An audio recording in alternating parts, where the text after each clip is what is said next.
Las mañanas de Radio Nacional, con Alfredo Menéndez.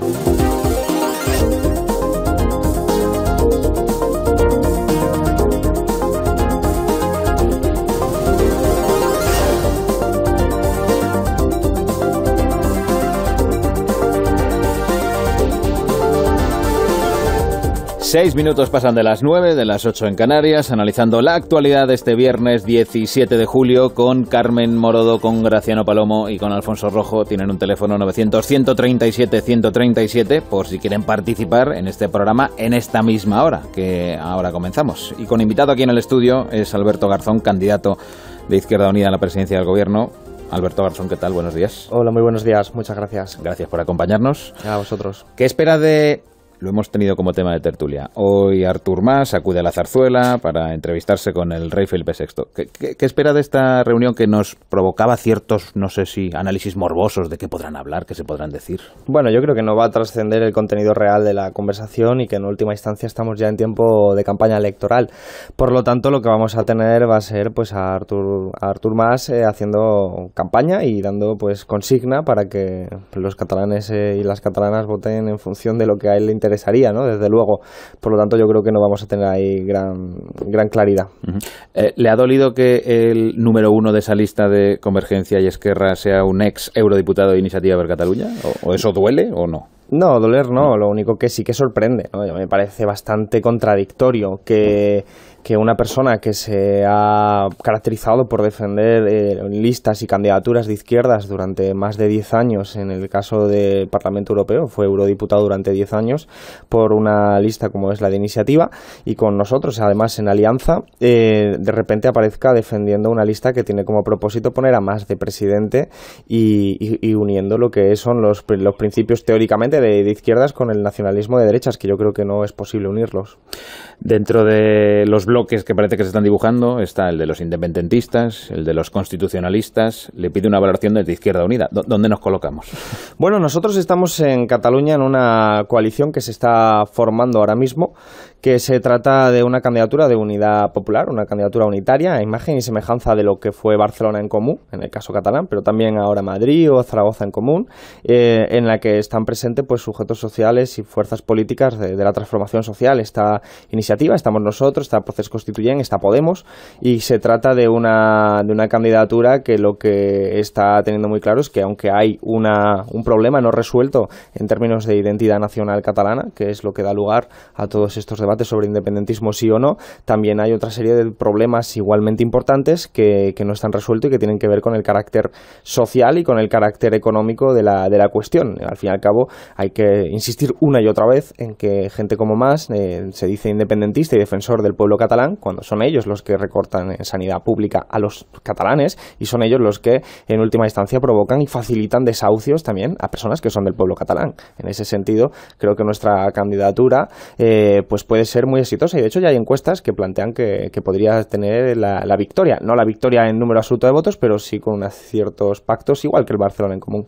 Por cierto, que España acaba de ganar el primer punto en la Copa Davis para tranquilidad de Alfonso Rojo, que estaba pendiente del tenis. Este jueves se reunió con Ada Colau en Barcelona, señor Garzón. Sí, efectivamente. Ayer mismo estuvimos allí y bueno, conversando del momento político, y sobre todo a mí me interesaba conocer cuál es la experiencia de los primeros días de gobierno en una ciudad tan importante como es Barcelona, con una candidatura que fue ese reflejo de la suma de fuerzas para multiplicar, y que bueno, pues no se esperaba ganar al principio, y al final hemos visto que se ganó en Barcelona, se ganó en Madrid, se ganó en Zaragoza, se ganó en muchos lugares con candidaturas ciudadanas, apoyadas por partidos, pero desde el protagonismo ciudadano, que yo creo que es una fórmula verdaderamente novedosa que se ha visto en el 24M y también verdaderamente exitosa. ¿Qué parte de ese éxito corresponde a Izquierda Unida? Bueno, corresponde en la medida de que el partido ha apoyado esas candidaturas desde atrás, insisto, con humildad, y ha tenido participantes. Es decir, nosotros tenemos concejales en Barcelona, tenemos una persona, Mercedes, tenemos a 5 en el caso de Zaragoza, tenemos a 3 militantes en el caso de Madrid, tenemos otros tantos en Santiago, en Coruña, en Ferrol, el alcalde de Ferrol es de Izquierda Unida. Por lo tanto, se trata de que en realidad el protagonismo no es de los partidos, es un protagonismo ciudadano, donde en esas listas hay gente que pueden ser de un partido, pueden ser de otro partido, incluso pueden que no sean de ningún partido, pero que lo importante es un programa electoral, es un programa político en el que nosotros hemos participado y donde nuestros militantes, pues en un ejercicio de primarias, han sido miembros de las candidaturas y finalmente son miembros de los gobiernos. En ese sentido no se trata de dar protagonismo a los partidos, sino todo lo contrario, que se contribuya desde la experiencia y desde los cuadros a poder facilitar que se cambien las ciudades. Esto me lleva a hablar ya de la plataforma Ahora en Común, que se presentó oficialmente hace apenas una semana. No sé si sabe cuántas adhesiones han conseguido hasta hoy, no sé si lo llevan o tienen la contabilidad por... Bueno, nosotros no lo hemos visto, yo ahora mismo lo desconozco absolutamente. Es una plataforma que surge como una iniciativa ciudadana en la que el manifiesto, que yo cuando lo leí pues me recordó muchísimo al espíritu del 15M, un espíritu yo creo que fundamental para entender los cambios en este país en los últimos 4 años, y que es un manifiesto que fundamentalmente estaba firmado por gente que había participado en estas candidaturas unitarias municipales, hubieran ganado o no hubieran ganado, y después había gente también de partidos, incluido pues el mayor número de firmantes eran del partido de Podemos. Entonces se trata de una candidatura pues muy plural en sus formas, y que lo que intenta hacer es replicar las estrategias y las metodologías de candidaturas, como estábamos diciendo antes, como la de Barcelona o la de Madrid. Eso coincide mucho con lo que nosotros desde Izquierda Unida hemos apostado desde un ejercicio de autocrítica y de experiencia y de recoger lo que creemos que ha dejado clara la ciudadanía el 24M, y por lo tanto vemos con buenos ojos este tipo de iniciativas y yo creo que se suman al clamor popular, ¿no? El clamor popular de gente que nos dice por la calle: tenéis que uniros, y manifiestos que salen del mundo de la cultura, del mundo de los sindicalistas, de diferentes sectores, y de sobre todo pues una sensación en la calle de que bueno, esto es una oportunidad para que en las generales haya también una candidatura unitaria, porque si se ha podido ganar ciudades como Madrid, si se pueden ganar autonomías o regiones o lo que puede ser las próximas elecciones autonómicas en Cataluña, pues también se puede ganar en diciembre o en noviembre cuando sean las elecciones generales. Puestos a unirnos, unamos todo, pero Pablo Iglesias no quiere. Bueno, claro, es decir, de momento Pablo tiene una concepción de lo que nosotros llamamos la unidad popular distinta a la nuestra. Es algo que ha quedado de reflejo y muy claramente. Nosotros hemos estado dialogando con todo el mundo. Yo me he reunido en este último mes no solo con Ada Colau, sino también con Manuela Carmena, con Pedro Santiesteve, alcalde de Zaragoza, también con el alcalde de Santiago, Martiño Noriega, con el alcalde de Ferrol y con muchas otras personas, incluidas también pues dirigentes políticos como el de ECO, Uralde, o como propio Pablo Iglesias. Y Pablo Iglesias ha dejado claro que tiene una estrategia propia que se caracteriza por una serie de elementos, incluidos sus primarias, que nosotros no compartimos como parte de la unidad popular. Creemos que la unidad popular se construye desde abajo, de forma participativa, con un protagonismo ciudadano, y que los partidos contribuimos desde atrás, y que por lo tanto al final ni las siglas ni ningún otro tipo de carácter no político puede estar siendo un obstáculo para que eso se conforme. Nosotros vamos a seguir hablando con todo el mundo, pero estamos facilitando que la gente se ponga de acuerdo, y yo creo que al final eso va a ser imparable porque el clamor popular lo es. ¿Es una plataforma anti-Podemos, entiéndame, o para torcerle el brazo a Pablo Iglesias y que acceda a la convergencia total? No, plataformas, bien sea Ahora en Común, como decía, que vemos con buenos ojos, o bien sea cualquier otro tipo de iniciativa en la línea de lo que estamos diciendo, no pueden ser contra Podemos, no pueden ser contra Pablo Iglesias, porque se trata de iniciativas para llegar a una candidatura unitaria en las generales, para maximizar las opciones de transformación social, de ganar las elecciones y empezar a aplicar un programa político de cambio en el país, y por lo tanto no puede excluir a ningún sujeto de cambio. Si algunos sujetos finalmente no quieren participar, pues será un drama, pero no puede ser una iniciativa contra ninguno de los sujetos que, con todas las diferencias y todos los matices que haya, se están posicionando del lado de la transformación también. Sé que al final le pido una valoración personal, pero ¿está pecando de orgulloso Pablo Iglesias?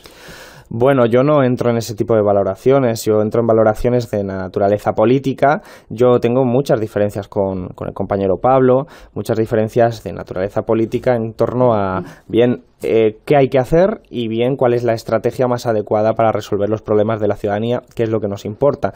La gente con la que nos encontramos en la calle lo que nos dice, nos cuenta su situación personal, nos dice pues estoy cobrando 426 euros, o estoy desempleado, o mis hijos se han tenido que marchar del país y necesito que superéis todo tipo de circunstancias relacionadas pues con el orgullo, con el ego, con las siglas, porque lo que necesita esa gente es que se hagan políticas de una forma diferente, y dada la ley electoral que tenemos en este país, pues caminar fragmentados por muchas diferencias que tengamos es verdaderamente un suicidio político. En ese sentido, nuestra valoración es fundamentalmente de naturaleza política.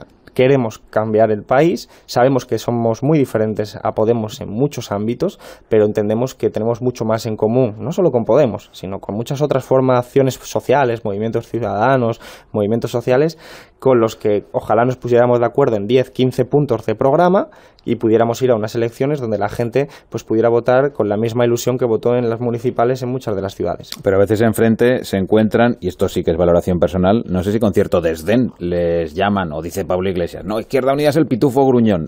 No sé si este tipo de mensajes les duelen, porque no es que sean muy delicados, son muy directos a hacer daño. Bueno, hay muchas de las declaraciones de los últimos meses que yo no puedo compartir ni en la forma ni en el contenido, pero en todo caso creo que hay que estar por encima. Creo que hay que estar por encima. En mi caso concreto, nadie me va a encontrar en el barro peleándome por un ámbito en el ámbito de los insultos, ni mucho menos, ni del desprecio.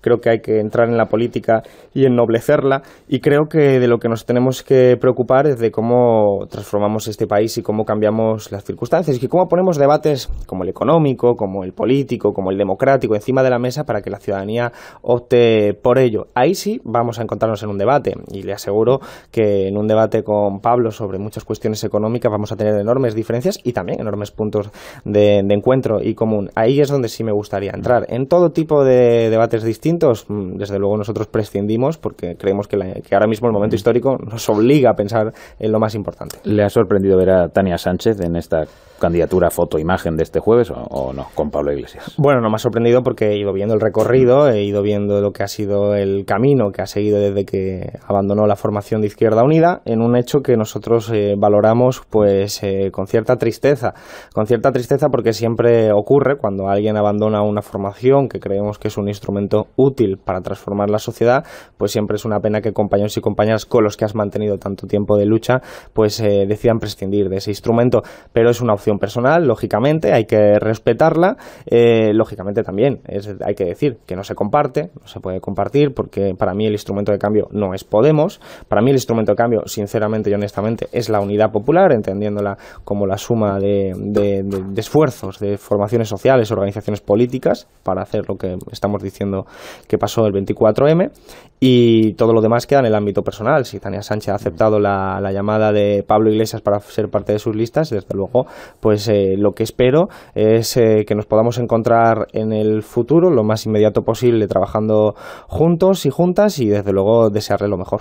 ¿Usted estaría dispuesto a ser cabeza de lista por la plataforma Ahora en Común o solo baraja ser cabeza de lista por Izquierda Unida, que ya lo es, a las elecciones generales? Nosotros, cuando terminó el 24M, hicimos una valoración política en la que nos dimos cuenta de que en las elecciones autonómicas, en la que todas las formaciones de transformación, Podemos, ECU, Izquierda Unida, habíamos ido por separado, el PP y el PSOE siguieron manteniendo el primero y segunda posición sin ninguna excusa, ¿no? Es decir, no hubo ningún otro ejemplo. En cambio, en las municipales, donde se trabajó conjuntamente, fue donde se le pudo romper esa espina dorsal electoral y donde se pudo ganar las ciudades. Es ahí donde nosotros decidimos que había que apostar claramente por un proceso de unidad popular para las generales también, que había que adaptar la organización y que, por lo tanto, los candidatos nuestros, en este caso soy yo, que gané las primarias en Izquierda Unida, estábamos dispuestos a presentarnos en un espacio más cómodo, plural, a imagen y semejanza de una plaza pública donde llegamos las gentes de Podemos, la gente de Izquierda Unida, la gente de ANOVA, la gente de ECO, la gente que no tiene partido pero que quiere transformar, que es un espacio cómodo, y allí, si se hacen unas primarias, pues los candidatos de Izquierda Unida, en este caso, insisto, sería yo, pues nos presentamos y ya será la gente la que decide. Por lo tanto, se llame Ahora en Común o se llame cualquier otra iniciativa de esa naturaleza, lo importante es el programa político. Sí, estaría dispuesto a concurrir en unas primarias, llegado el caso. Por supuesto que sí. Es decir, con quien pueda ser y que la gente, o sea, es decir, contra quien se presentara, y la gente sería la que decidiera efectivamente a quién quiere que se le represente en ese proceso, ¿no? Teniendo presente que el objetivo es la candidatura unitaria. Y un asunto más antes de darle paso a los compañeros de tertulia. ¿Qué va a votar Izquierda Unida el día cuando en el Congreso haya que decidir sobre el tercer rescate a Grecia? Bueno, lo estamos debatiendo porque el acuerdo final es un acuerdo muy malo. Es un acuerdo muy malo para el pueblo griego, es un acuerdo que no va a recuperar la economía, es un acuerdo que es el resultado del el hecho constatado de humillación al gobierno griego, que no tiene otro objetivo que no sea ese, el de humillar y el de castigar a un gobierno rebelde, porque, hasta el propio Fondo Monetario Internacional acaba de salir diciendo lo que estoy diciendo yo aquí en este momento, que ese acuerdo no sirve para nada, de cara a recuperar la economía, sirve para seguir haciendo lo que se han hecho estos 6 años, que es recetar veneno a la economía griega sin que eso sirva para resolverlo. Por lo tanto, estamos ahora mismo en ese debate porque entendemos que Tsipras ha hecho lo que consideraba mejor para el pueblo griego, pero finalmente el acuerdo ese no nos servirá para absolutamente nada, y Grecia es el 2% del Producto Interior Bruto de la Unión Europea. Está claro que la correlación de fuerzas era profundamente desigual. Alemania quiere, por lo que parece en sus declaraciones, a Grecia fuera del euro y fuera de la Unión Europea. Yo creo que es un grave error histórico. De hecho, creo que es un error muy parecido al que ocurrió en 1919 con el Tratado de Versalles, cuando Keynes directamente dimitió también de esas negociaciones porque consideraba que había que reparar la economía alemana y no humillar al pueblo alemán. Esa es la razón, por ejemplo, por la que le regalé el libro el otro día a Mariano Rajoy de las consecuencias económicas de la paz, del autor Keynes, porque repetir los errores que dieron lugar al crecimiento del fascismo y que después desembocaron en la Segunda Guerra Mundial, me parece extraordinariamente grave hacerlo otra vez en el siglo XXI. Le veo más cerca del no que del sí. Bueno, también hay abstención, pero le veo más cerca del no que del sí. Bueno, es un debate que tenemos que ir haciendo colectivamente, sí. Y desde luego lo que sí puedo decir es que, insisto, como economista, uno analiza el acuerdo y tiene muy claro que eso no va a servir absolutamente para nada. Esto es algo que también dice Tsipras, por lo tanto. También le regaló el otro día, son ustedes unos ladrones de guante blanco a Rajoy. Sí, pero eso no era un libro, eso era mi expresión de definición de lo que ha sido, por ejemplo, sí, pues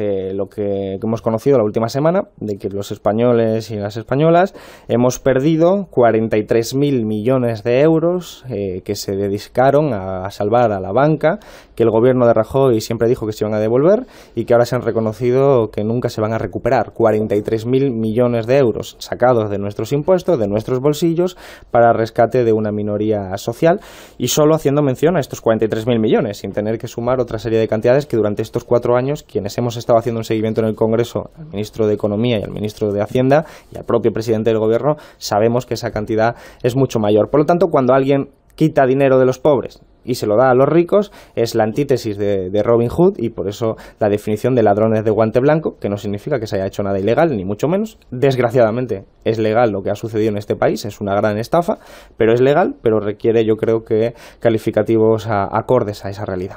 Charlando con Alberto Garzón en las mañanas de Radio Nacional, y ya es el tiempo para la participación de aquí los compañeros de tertulia. Carmen Morodo, cuando quieras, Morodo. Buenos días. Buenos días. Yo iba a preguntarle si entendía que había sido un juego limpio por parte de Podemos su estrategia para ocupar el espacio de Izquierda Unida, quitándoles, intentando ocupar estructuras, incluso sus propios dirigentes, y copiándoles propuestas. Pero viendo que ha sido muy elegante en las respuestas al jefe de la entrevista, voy a reorientar la pregunta, y son 2. Si entiende como un modelo de democracia interna las primarias de Pablo Iglesias, y la segunda es cómo valora usted las rectificaciones ideológicas que en este camino hacia el centro, no sé hacia dónde van, o hacia aproximarse al Partido Socialista por parte de Podemos, están realizando, y desde la quita, le pongo algunas, la quita de la deuda, la jubilación o la renta mínima para todos. Sí, nosotros mantenemos, como decía, muchas diferencias con los compañeros de Podemos. Ellos han tenido una estrategia desde el principio que se ha caracterizado por romper el tablero del escenario político español. Yo creo que hay que concederles, sin lugar a duda, esa capacidad. Es decir, han conseguido cambiar la agenda política, han conseguido de que todo el mundo haya hablado durante mucho tiempo de Podemos, han tenido muy buenos resultados electorales, y sin embargo creo que es ampliamente insuficiente para cambiar la sociedad. De ahí que nosotros entendamos que haya que asumir un espacio de unidad popular. En esa estrategia, nosotros entendemos que la democracia española tiene que democratizarse en todos los aspectos, incluyendo dentro de los partidos políticos. Nosotros hemos hecho un ejercicio de autocrítica y hemos hecho un ejercicio de renovación que tiene que ver con que una persona como yo, que hace 4 años estaba yéndome a Inglaterra por una beca porque se habían estrechado las oportunidades del mercado de trabajo en España, es decir, no había trabajo y no tenía ningún cargo orgánico en Izquierda Unida, pues pudo ser diputado hace 4 años y ahora candidato a la presidencia del gobierno por Izquierda Unida. Y hemos seguido profundizando en los mecanismos democráticos porque venimos de una tradición que es la republicana, que es la que profundiza la democracia interna. Por lo tanto, yo creo que hay que seguir abriendo muchos escenarios de primarias. Las primarias ahora mismo se han quedado como un lugar común, todo el mundo habla de primarias. Claro, pero yo no le pregunto por las suyas, le estoy pidiendo que me valore el mecanismo, lo que están haciendo en Podemos ahora mismo para elegir a su candidato. Si eso le parece bien, o le parece mal, o no se corresponde con un ejercicio de democracia interna. Bueno, es un ejercicio de democracia interna, eso no cabe ninguna duda. Las críticas que también se están produciendo. Sí, por supuesto, y yo puedo ser muy crítico con muchos diseños de primarias, y de hecho lo soy.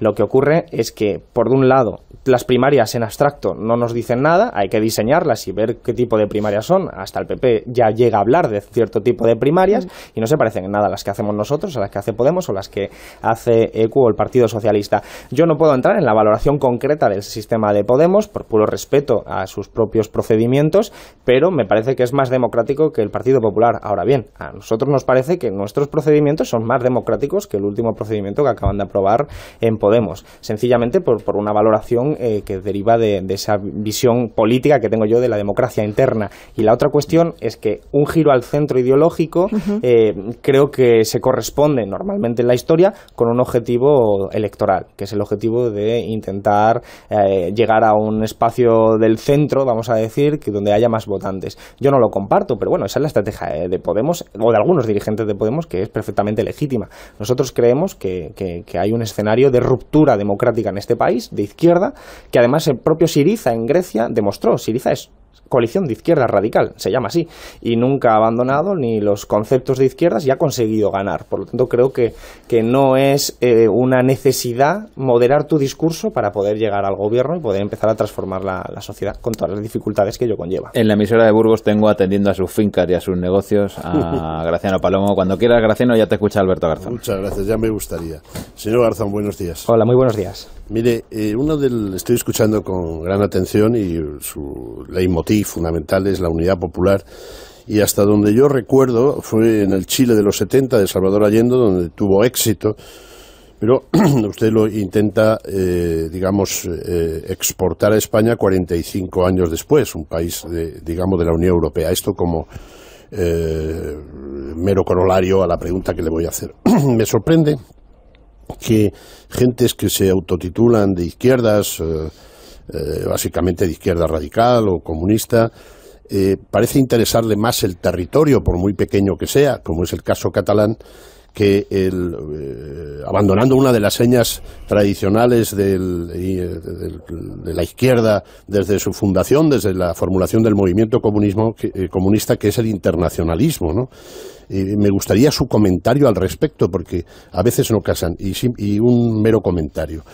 Ha citado varias veces con gran entusiasmo, y es lógico, al nuevo icono de la izquierda, señor Tsipras, que gobierna con un partido de derecha extrema, antieuropeo y xenófobo. Me gustaría su comentario al respecto. Sí, a ver, brevemente, para intentar responder las tres preguntas. La primera, sobre lo de la unidad popular, efectivamente es un concepto que se encuentra ya en el Chile de Salvador Allende, con todas sus dificultades, pero no hace falta remontarse tan lejos para ver una experiencia que consigue ganar las elecciones. Como decía, el 24M son elecciones en las que hubo candidaturas unitarias, que nosotros llamamos de unidad popular a nivel electoral, porque la unidad popular va más allá de las propias elecciones, que creo que no hace falta pensar que es difícil pasarlo en el tiempo. O sea, han pasado apenas unos meses y creo que es perfectamente útil. La cuestión del internacionalismo, yo creo que yo no soy nacionalista de ningún territorio. Además, nacido en Logroño, criado en Andalucía y ahora viviendo pues prácticamente en el tren de un lado para otro, es muy difícil que yo tenga ese tipo de comportamientos, pero sé diferenciar entre... Es muy difícil no sentirse español, con toda esa peripecia. Bueno, me siento igual de español que me siento europeo, que me da igual la identidad, o sea, me importa... Igual de búlgaro que de español. de búlgaro que de español. Ya, Evidentemente me siento más español que búlgaro, pero no le otorgaría a ello una diferencia fundamental a la hora de tomar decisiones políticas, porque puedo tener mucho más, y seguro que tengo mucho más en común con un trabajador búlgaro que con un gran empresario español, por ejemplo, con Díaz Ferrán, que ahora está en prisión. Entonces, al final, lo que sé diferenciar es entre el nacionalismo de izquierdas y el nacionalismo de derechas, porque el nacionalismo de izquierda tiene un arraigo popular. Solo hay que ver a Beiras, por ejemplo, en Galicia, para ver que ese nacionalismo popular pues tiene una enraizada tradición democrática. El propio concepto nacionalización es devolver al común, devolver al pueblo, y eso yo creo que es compatible con los principios y valores de izquierdas. Ahora bien, el nacionalismo de derechas de más, que es un nacionalismo elitista, un nacionalismo que es solo retórica identitaria para garantizar un cierto terreno y un espacio jurídico donde hacer beneficios en contra de la población, pues eso es profundamente hostil. Yo creo que si hay un poco de internacionalismo nos alejamos de nuestra patria y de nuestra tierra, y si hay mucho internacionalismo volvemos a ella. Es una frase muy mítica del último siglo que yo creo que se puede recuperar. Y sobre lo de Tsipras, decir que, bueno, yo estuve en las elecciones en enero del 2014 en Atenas, nos encontramos allí además nos encontramos en la carpa de Syriza, en la propia carpa. Uno celebrando, otro informando, cada uno estaba lo suyo. Yo era el que celebraba. Yo era el que informaba.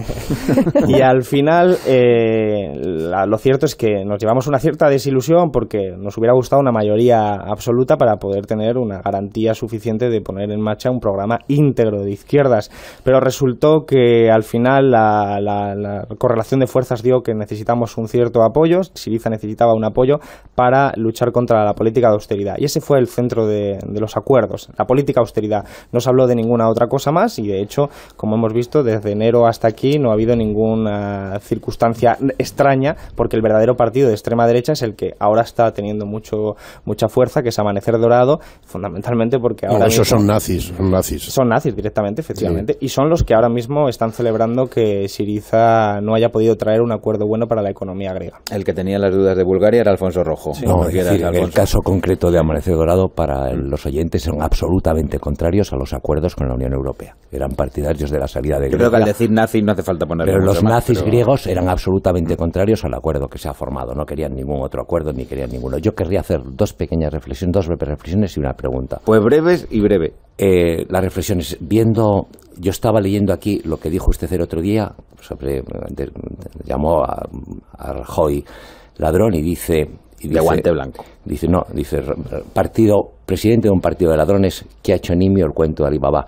Yo solo, para mi tranquilidad personal, me queda que si yo hubiese dicho algo como eso referido a un político, dije una vez que una estaba un poco gordita y casi me echan de España, que si llego a decir yo, ladrón, presidente de un partido de ladrones, a mí me fusilan en la puerta del cementerio.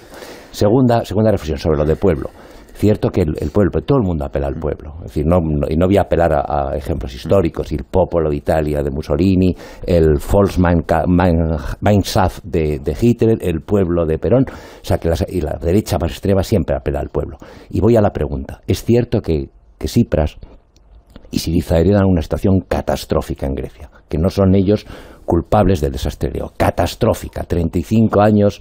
casi 35 años de mangancia, de cuentas trucadas, pero también es cierto que 6 meses después de la llegada al poder de Tsipras, la situación de los ciudadanos griegos, del pueblo griego, de los pobres griegos, es mucho peor que hace 6 meses. Y yo me pregunto, si usted no sabe todavía si van a votar que sí o que no al acuerdo, ¿cuál sería su propuesta? Y si le parece razonable que los portugueses, no hablo ya de los españoles, que tienen un PIB un poquito inferior al de Grecia, que tienen unas pensiones inferiores a las de Grecia, que sufren mucho más que los griegos, tengan que aportar otro 3,6% más de lo que ganan al año para ayudar a los griegos. Sí, vamos a ver. Yo creo que es tiempo de hablar claro, es tiempo de decir las cosas tal y como uno las piensa, y yo además sí procuro ser siempre consecuente con ese ideario, haciéndolo desde el respeto y desde desde una visión de la política ciertamente noble, pero eso no implica reducir la dureza del contenido también a la hora de expresarlo. Y cuando hablo del Partido Popular como efectivamente una estructura clientelar que es una trama de corrupción que se presenta a las elecciones y que por lo tanto tiene un presidente que es responsable de esa circunstancia, y no hace falta que abunde abunden datos de lo que ha sido Gürtel, de lo que ha sido Bárcenas, de lo que ha sido el dinero negro. Es decir, tenemos un Partido Popular que se ha financiado de forma irregular, que tiene sus sedes pagadas con dinero negro, que tiene, bueno, pues no hace falta abundar, insisto, porque lo hemos conocido en los últimos años. Tenemos no una manzana podrida, sino un cesto completamente infectado de corrupción, y eso creo que requiere que se diga claro, porque si no los ciudadanos van a entender otra cosa, y yo creo que es hora de hablar claro. Creo que eso no tiene comparación alguna con las apreciaciones de carácter personal o físico sobre cualquier otra dirigente político. Creo que aquí hay que diferenciar lo que es lo privado de lo público y de lo que es lo político de lo que no lo es. Y sobre la segunda cuestión, sobre Tsipras y sobre Grecia, lo cierto es que durante estos 6 años en los que la deuda pública griega era muy elevada antes de la crisis, eran gobiernos bastante despilfarradores, bastante corruptos y con redes clientelares pues parasitarias en gran medida, nos hemos encontrado con que durante los 6 años de rescate lo que ha ocurrido ha sido que los falsos rescates europeos han transmitido la deuda privada de los bancos, que eran los que habían prestado al gobierno griego, hacia los estados europeos, es decir, a Portugal, a España, al Fondo Monetario Internacional, etcétera. Es decir, han transferido el riesgo. Eso es lo único que ha ocurrido. Si las jubiladas españolas, claro, no, pero si las viudas españolas tienen que perder un 3,6% de sus ingresos anuales para ayudar a las viudas griegas, a los jubilados griegos y a los empleados de la televisión griega y a los políticos griegos. Eso es el falso dilema, Alfonso. Ya sabes que de lógica existe ese falso dilema, porque no hay por qué elegir entre esas circunstancias. Lo que estamos diciendo es que estamos viviendo un procedimiento de estafa profunda en la que se han transferido rentas desde los más pobres hacia los más ricos, y donde nos hemos encontrado con que finalmente pierden los más pobres de todos los países, es decir, los de Portugal, los de España y los de Grecia. Entonces, entrar en una guerra de pobres es entrar en ese falso dilema. Lo cierto es que el Banco Central Europeo ha inyectado 1 billón de euros para salvar al sistema financiero, y sin embargo no está dejando ningún tipo de dinero, salvo unas condiciones extraordinariamente brutales para planes de empleo o planes de creación de empleo. Entonces termino simplemente diciendo, Tsipras en 6 meses ha conseguido parar desahucios, ha conseguido dotar de comedores escolares, ha conseguido reabrir universidades, ha conseguido mejorar la vida de la gente, de mucha gente que durante 6 años ha estado sufriendo a niveles de extrema pobreza. Por lo tanto, en su conjunto, el Producto Interior Bruto no ha crecido, pero lo que sí tenemos es que ha cambiado la posición de los más pobres de Grecia, y eso es gracias al gobierno de Syriza. 9:37, 8:37 en Canarias. Alberto Garzón, ¿va a poder descansar este verano o lo de los presupuestos le ha arruinado hasta las vacaciones? Me temo que lo de los presupuestos nos ocupará también todo agosto. Se lleva la lectura de los presupuestos a la playa. Claro, y es que cosas. Nosotros somos un grupo muy pequeño, muy humilde. Somos 11. Yo soy portavoz de Economía, de Hacienda. Sigo a Guindos, a Montoro, a Rajoy ahora como candidato a presidencia del gobierno. Entonces, cuando lleguen los presupuestos, soy yo quien tiene que leer ese tocho inmenso para saber cuál es la alternativa. Hay que descansar, que el trimestre que viene va a ser muy largo. Va a ser, sobre todo, muy intenso, efectivamente. Alberto Garzón, muchísimas gracias. Muchísimas gracias, como siempre. Muchas gracias. Muchachos, que paséis un buen día. Espera, que empiece por el de Burgos.